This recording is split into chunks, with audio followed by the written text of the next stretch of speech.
মধ্যপ্রাচ্যের আরেক দেশে হামলা চালিয়েছে ইসরায়েল। দেশটিতে পৃথকভাবে দুটি হামলা চালিয়েছে। এতে অন্তত 2 জন নিহত হয়েছেন। বৃহস্পতিবার আল জাজিরার এক প্রতিবেদনে এ তথ্য জানানো হয়েছে।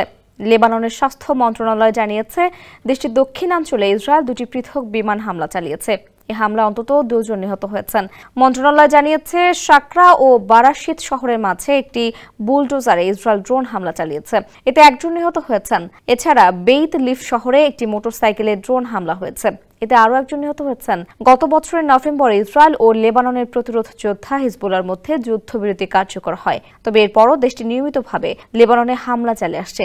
এতে একের পর এক মানুষ প্রাণ হারাচ্ছেন। এর আগে ইরানের সঙ্গে যুদ্ধবিরতিতে যায় ইসরায়েল।